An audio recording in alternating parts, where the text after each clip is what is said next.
আর কি খেয়ে যাবো। চলো হাঁটো। ইয়ে দেখেছো বাংলাদেশের বর্ডার দেখেছো? কোথায় বাংলাদেশের বর্ডার? হ্যাঁ কোথায়? আরে এইদিকে বললাম না বর্ডার দেখলে বাংলাদেশ আর ইন্ডিয়া তুমি নিজেই হাত দিয়ে ছুঁয়ে স্পর্শ করতে পারবা। এইখানে বাংলাদেশের বর্ডার? এখানে না লালগড়িয়ার ওই সাইডে।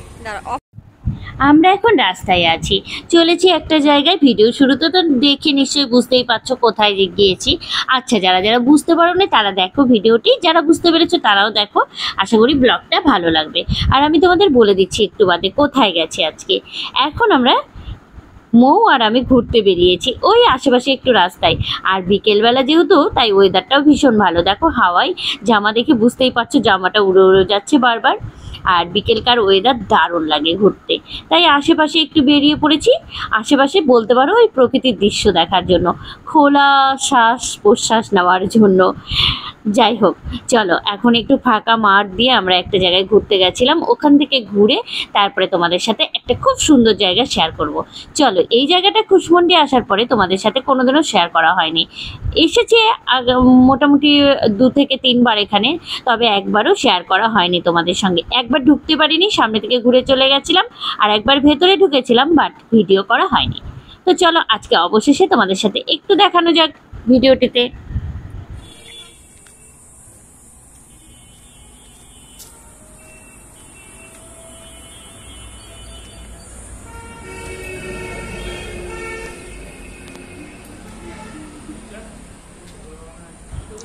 আমরা এখন এসেছি একটা লোকনাথ মন্দিরে। ভীষণ সুন্দর লোকনাথ মন্দিরটা। চলো সেটাই তোমাদের সাথে আজকে শেয়ার করা যাক। মৌ আর আমি রাস্তায় হাঁটছিলাম, আশেপাশে স্থানগুলো দেখছিলাম। দেখতে দেখতে মাঠের ওই সাইড দিয়ে ঘুরতে ঘুরতে চলো একটু লোকনাথ মন্দির থেকে ঘুরে আসি, দুজনেই ভাবলাম। তো তারপরে দুজনে কাল বিলম্ব না করে ঢুকে পড়লাম লোকনাথ মন্দিরে। চলো এই লোকনাথ মন্দিরটা তোমাদের সঙ্গে শেয়ার করি। হ্যাঁ, কত সুন্দর জায়গায়, একটা খোলামেলা ভেতরের দিকে জায়গা, কিন্তু কেউ বুঝতেই পারবে না ভেতরে এত সুন্দর একটা মন্দির আছে। এই মন্দিরটা প্রত্যেক বছর এখানে ঘটা করে একবার পুজো হয়, আর পুজোর দিন প্রসাদ বিতরণ হয়। সমস্ত কুশমন্ডির বাসিন্দাদের এখানে খাওয়া দাওয়ার নেমন্ত্রণ থাকে। তো আমরাও একবার এসেছিলাম, বাট কিন্তু তোমাদের সাথে ভিডিওটা শেয়ার করা হয়নি। তো চলো এবার তোমাদেরকে দেখাই অবশেষে বাবা লোকনাথের স্থানটা কত সুন্দর। দেখো, চলো দেখতে থাকো। জনঘন পুঞ্জ ছায়ায় সমৃত অম্বর, হে গম্ভীর নীল।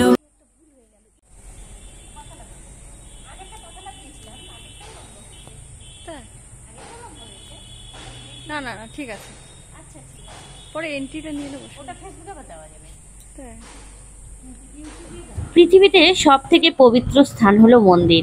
তাই যত দূর দূরান্তই ঘুরি না কেন, মন্দিরে আসলে দেখবে একটা আলাদাই অনুভূতি হয়। মনটা শান্ত হয়ে যায়। শত দুঃখ কষ্ট থাকলেও মনের মধ্যে একটা আনন্দ অনুভূতি জাগে। আর সত্যি কথা বলতে মানসিক শান্তি তো পাওয়াই যায়।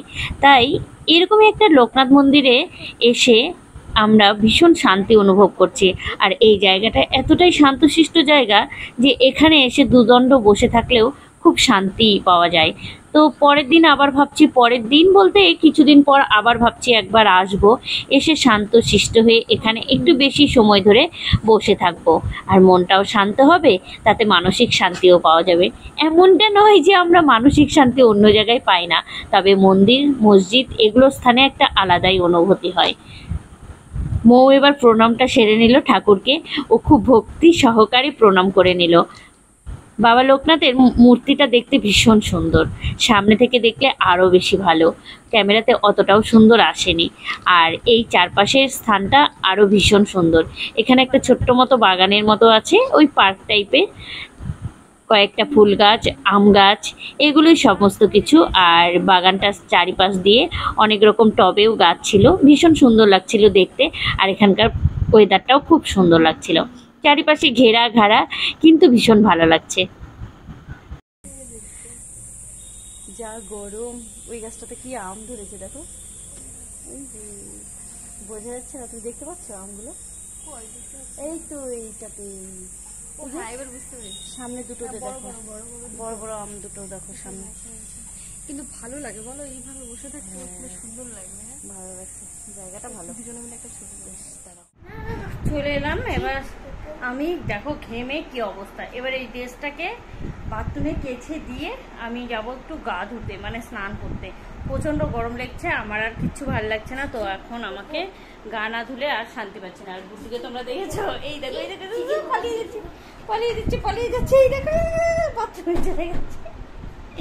গুড্ডু আসলে অ্যাকচুয়ালি প্যান্ট খুলেছে, তো প্যান্ট খুলে বাথরুমে দৌড় দিয়েছে গুড্ডু লজ্জায়। তো চলো আমি একটু গাটা ধুয়ে আসি, আমার প্রচণ্ড গরম লেগেছে, কিচ্ছু ভালো লাগছে না আর গরমের চোটে। আর আর আমি আগে স্নানটা করে আসি, আপাতত গরম লেগেছে। ওহো, আরও একটা জিনিস আছে, এই ব্যাগটার মধ্যে মুড়ি আছে, মুড়িটা আগে ঢেলে রাখি আমি। গুড্ডু গানটা তুলতে পেরেছিস?